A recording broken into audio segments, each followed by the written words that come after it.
Assalamualaikum warahmatullahi wabarakatuh. Saya Nurul Hidayah, kelas AB PBSI semester 4, ingin sedikit menjelaskan mengenai pengertian frase. Ada berbagai pendapat pengertian frase menurut para ahli. Nah, yang saya ambil ialah pendapat dari Abdul Khair dan Ramlan. Menurut Abdul Khair, pengertian frase yaitu satuan sintaksis yang disusun dari dua kata atau lebih yang di dalam klausa menduduki fungsi-fungsi sintaksis dilihat dari kedudukan kedua unsurnya. Dibedakan adanya frase koordinatif, yaitu kedudukan kedua unsurnya sederajat. Lalu frase subordinatif, kedudukan kedua unsurnya tidak sederajat. Ada berkedudukan sebagai unsur atasan yang disebut inti frase, dan ada yang berkedudukan sebagai bawahan yang disebut sebagai tambahan penjelas frase. Lalu selanjutnya ada pengertian frase menurut Ramlan, yaitu frase mempunyai dua sifat. Pertama, frase merupakan satuan gramatikal yang terdiri dari dua kata atau lebih. Kedua, frase merupakan satuan yang tidak melebihi batas fungsi unsur klausa. Frase itu sendiri dibagi menjadi 4 bagian, yaitu frase nominal, frase verbal, frase adjektifal, dan frase preposisional. Lalu untuk frase nominal dibagi lagi menjadi dua bagian atau menjadi dua subbagian, yaitu frase nominal koordinatif dan frase nominal subordinatif. Di mana frase nominal koordinatif ialah dua buah kata berkategori nomina yang merupakan pasangan dari antonim relasional. Lalu dua buah kata berkategori nomina yang merupakan anggota dari suatu medan makna. Selanjutnya frase nominal subordinatif, yaitu frase yang dapat disusun dari nomina plus nomina, nomina plus verba, nomina plus adjektiva, adverbia plus nomina, nomina plus adverbia, nomina plus numeralia, numeralia plus nomina, dan nomina plus demonstrativa. Lalu selanjutnya penyusunan frase verbal. Frase verbal sama seperti frase nominal, yaitu dibagi menjadi dua subbab, yaitu frase verbal koordinatif dan frase verbal subordinatif.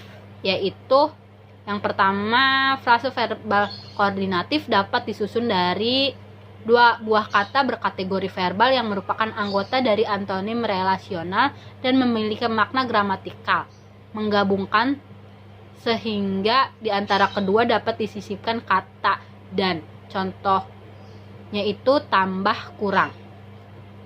Selanjutnya, dua buah kata berkategori verba yang merupakan anggota dari suatu medan makna yang memiliki makna gramatikal. Kutip 2 menghubungkan, contohnya minum dan makan. Lalu penyusunan frase verbal subordinatif, yaitu berstruktur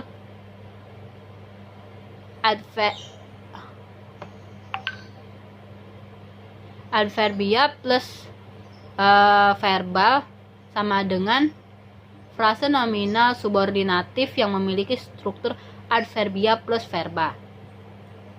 Selanjutnya yang ketiga adalah penyusunan frase adjektiva, yaitu frase adjektiva adalah frase yang mengisi suatu atau menduduki fungsi predikat dalam sebuah klausa. Adjektiva dilihat dari kedudukan kedua unsurnya. Dibedakan adanya frase adjektiva koordinatif dan frase adjektiva subordinatif. Nah, frase adjektival itu sendiri juga dibagi menjadi dua, yaitu frase adjektival koordinatif dan frase adjektival subordinatif. Selanjutnya ada frase adjektival bermakna idiomatik.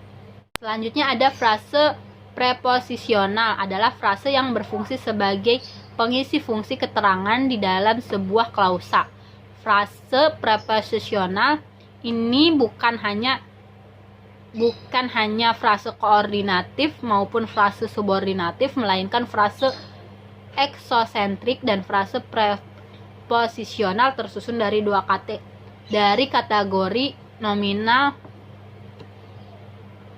Lalu selanjutnya saya akan sedikit memberikan contoh frase di masa pandemi COVID-19 ini. Yang pertama ada orang dalam pantauan, yang kedua ada pasien dalam perawatan, selanjutnya karantina mandiri, lalu ada social distancing atau jaga jarak sosial, selanjutnya alat pelindung diri, ada frase pasien positif, pasien negatif, lalu dalam bahasa Inggris work from home yang berarti bekerja dari rumah. Masih banyak lagi contoh-contoh frase di masa pandemi COVID-19 ini. Demikian yang bisa saya sampaikan. Mohon maaf jika terdapat banyak kesalahan. Wassalamualaikum warahmatullahi wabarakatuh.